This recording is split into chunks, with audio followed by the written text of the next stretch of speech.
welcome to a very special and unusual episode of Man Moves Monday. Now today I have brought you a very special guest, my friend Christina Fry. Now Christina by day is a youth speaker and author based in Connecticut who specializes in bringing exuberance, relevance, and leadership back into history. Her focus is on the Founding Fathers, and she has recently completed her book, The 5 Rock Stars of the American Revolution, which you should definitely check out, and I will provide a link below this video. But I have an ulterior motive for bringing Christina on today because I believe it has adored women that sometimes we get to do things for the pure pleasure of it. So I thought, how much fun would it be to get kind of romantic, down and dirty about the Founding Fathers? And Christina agreed, so I brought her on to share lots of nitty-gritty with you, lots of fun stuff that we as women just like to know, like I said, for the pure pleasure. But before we get started with that, I want to go ahead and set her up in this, and I do want to ask her, why do you say that you want students to be reading biographies about the Founding Fathers? Great question, Jen. I find that when you read a biography, it goes so much deeper than just the facts and figures that you learn about in social studies classes, or the things that people talk about in the news, or looking at George Washington on a dollar bill. You find out that, oh my gosh, he didn't like his mother. Oh my gosh, he had major attitudes towards authority. Isn't it interesting that he, actually started the French and Indian War? I didn't know this stuff, right? So just you get much more of a human perspective. And to me, it's like reading a novel. It's almost like reading Harry Potter, except you're reading about people who created our country. Okay. So aside from your book, what are some of your favorite biographies? Yeah. So this year I have really enjoyed Ron Chernow's work. So he just got the Pulitzer for Washington, A Life. And just be forewarned that it's like 900 pages long. It's the one that you read after you've read other books about Washington, and you're just ready to sink in and really get to know him better. So that's one. And then the other one was Alexander Hamilton. And what I love about that one, I'll just say it. Not only is he super sexy, but he's pretty much the reason for a lot of the foundations of our economy. And as it relates to the government part of it. I know not everyone's a huge fan of how that's playing out right now, but he set the foundation from the beginning. And as you can see, it's lasted a really long time. Yeah. Yeah, absolutely. So, okay, now let's get a little bit juicier. Tell me, who do you think was the sexiest founding father?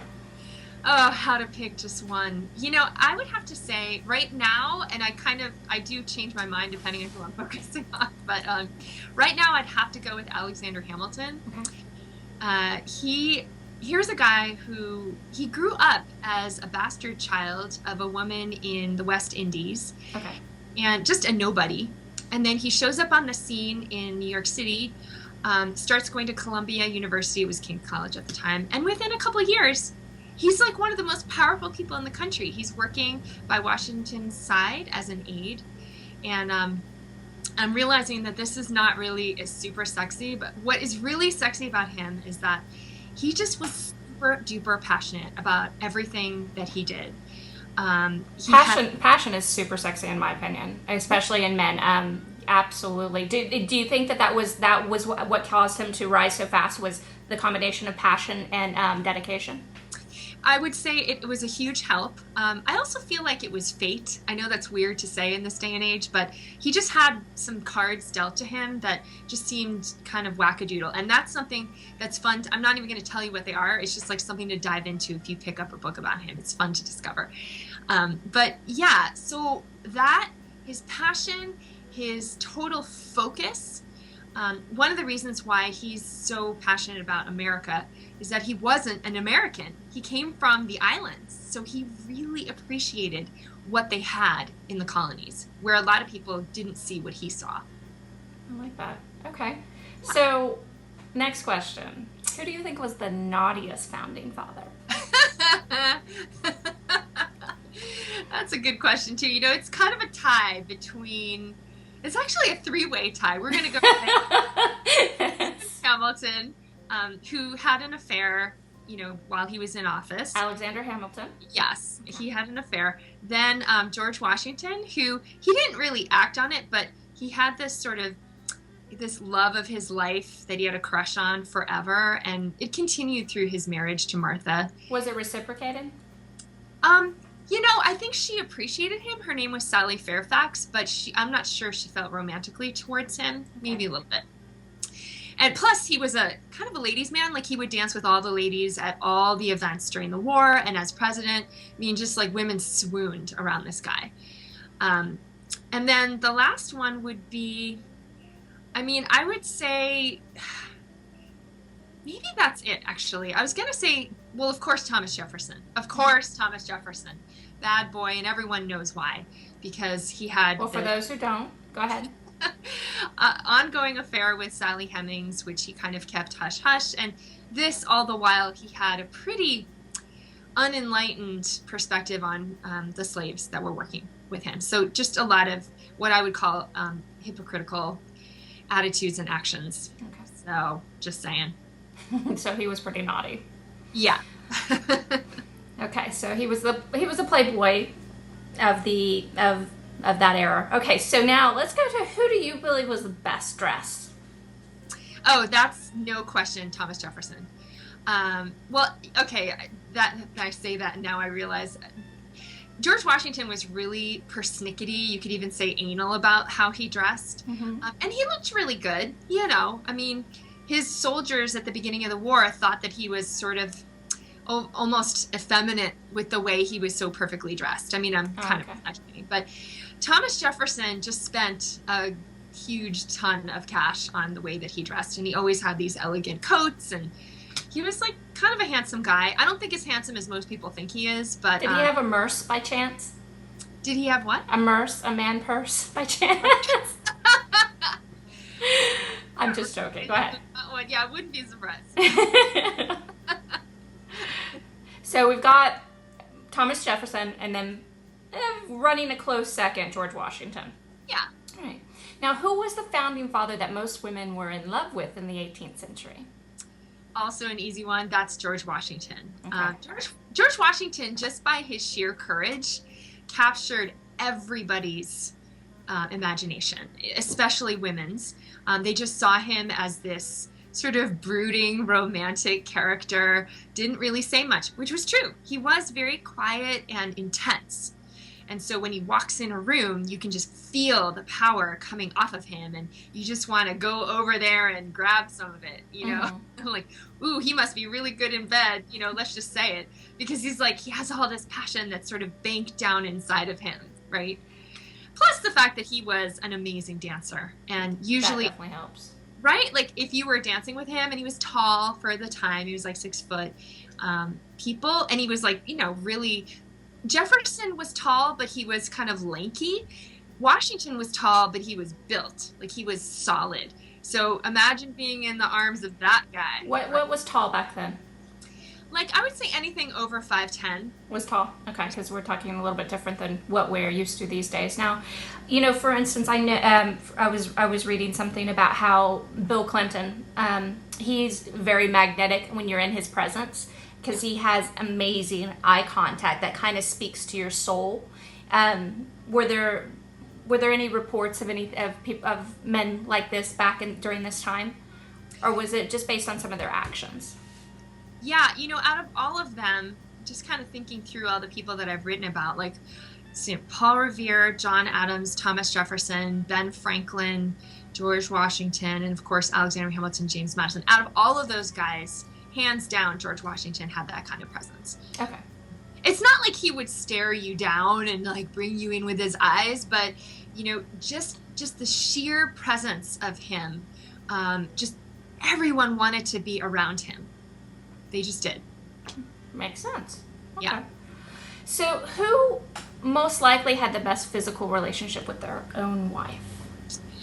That is John Adams. And we're so lucky because we have a huge documentation from that relationship. And so you get to see all the ins and outs of how much they loved each other and how that played out through his political career, through her raising the family alone a lot of times, through their being apart. And of course, both of them were fantastic writers. And Oh.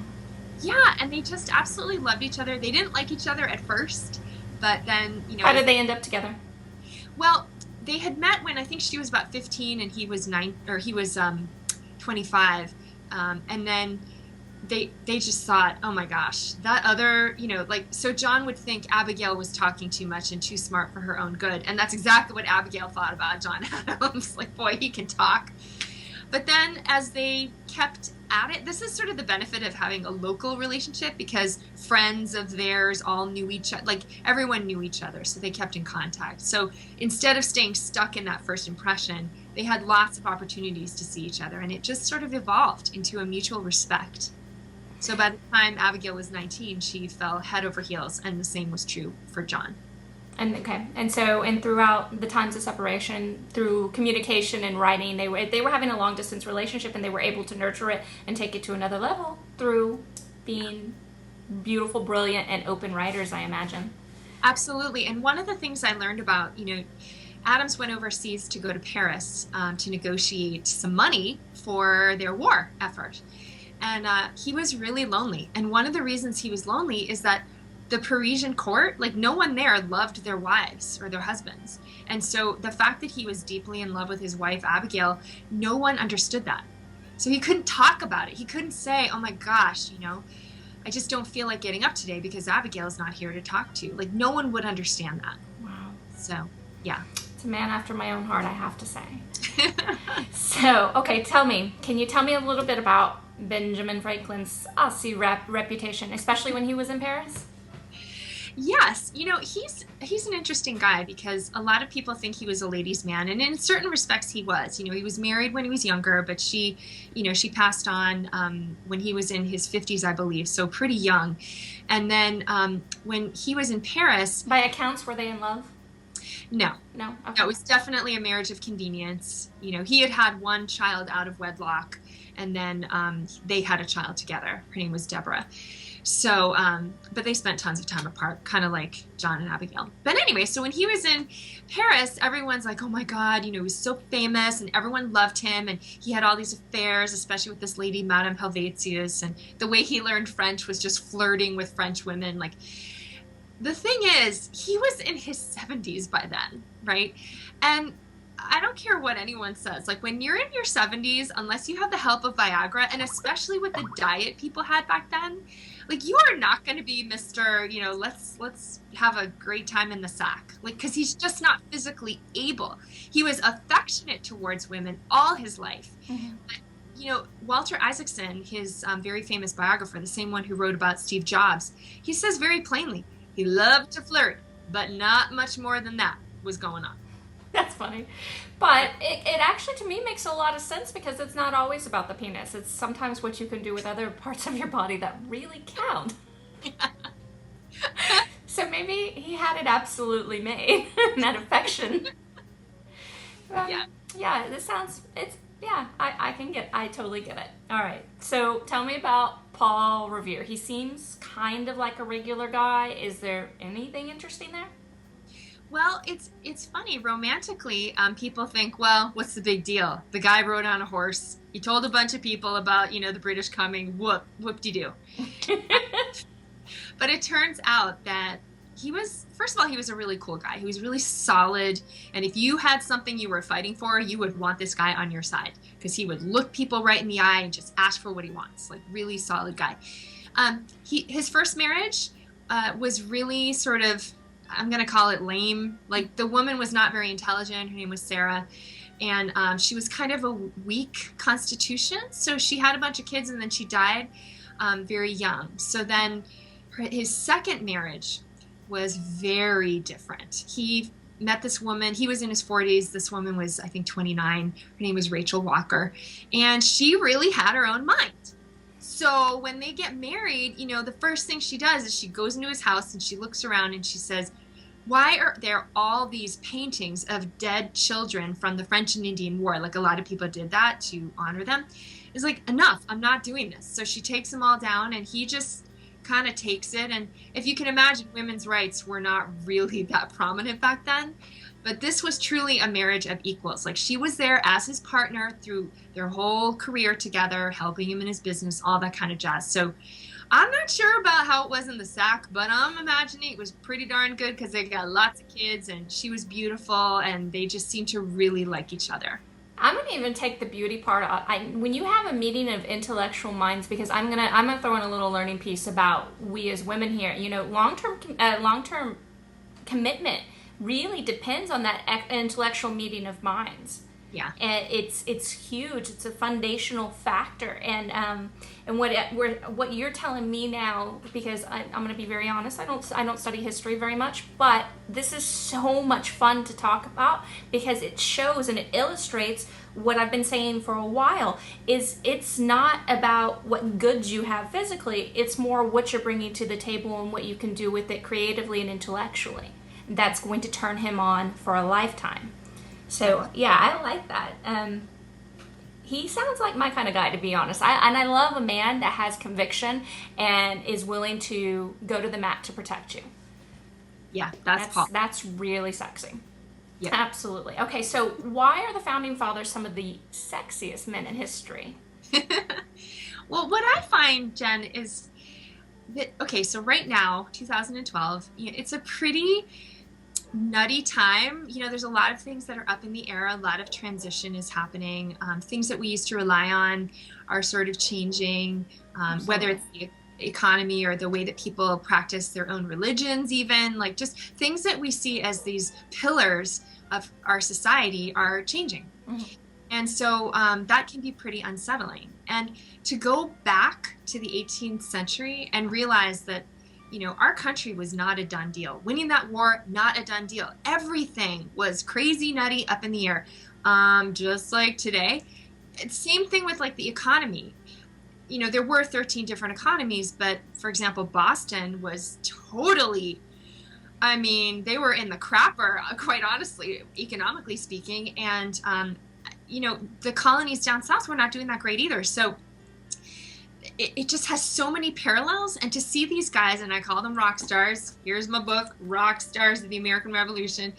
They're rock stars because even given that environment, they rose up and stood their ground and created a 200+ year country out of it, right? And won an impossible war.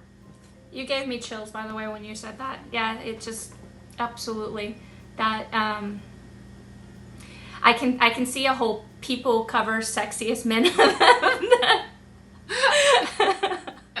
of American history. I think you should do it. Is that a proposal you can do? Because that would be awesome. But yes, absolutely. That a man who can build something, put it together, whether it's physical building, whether it's metaphorical building, whatever it is, that's amazing, and it's really it's captivating. Yeah. And I love how you relate it to where we're at right now, and I can't wait to see not only the women that rise up, but I want to see the men that rise up out of this occasion to put something together for us as well. And I hope we're all taking note and watching that and admiring that at the same time, because it's definitely a turn on for me. Don't know about you, but it's a turn on for me. I'm like this. Yeah, I've got chills, everything now. All right, so what do you think serious historians would say about your approach to history, Miss Fry? Yeah, well, I just recently got an endorsement from a Pulitzer Prize-winning author, Joseph Ellis. He's like my hero. Same, and I'm working on David McCullough right now. Come on, David, you want to give me an endorsement. Come on, David. hold on, we got to now let's talk about Joseph. I have to say sweet, but now come on, David, you want to give her an endorsement. So what they would probably say about what I do is, wow, she's meeting kids on their own terms where they're at and making history so fun and accessible. It's almost like reading, like I said, a novel or People magazine. It's just fun, and it's all historically accurate. That's what Joseph Ellis pointed out. He's like, you've totally done your homework, and everything in there is spot on accurate, but you've absolutely met them where they're at. So I love it. Make it interesting and gritty and fun and fascinating more than anything. Yeah. So, Christina, thank you so much for doing this with me today, because I know that this is what you primarily do for kids, but I also think that you definitely have a doorway into doing this with adults, and especially women. I could see future engagements for you with this. And boy, they could be very juicy and fun. And again, thank you. If you would like to check out Christina's book, 5 Rock Stars of the American Revolution, make sure you check out the link below my video. And you ladies have a great day. And just remember, sometimes for women, do things just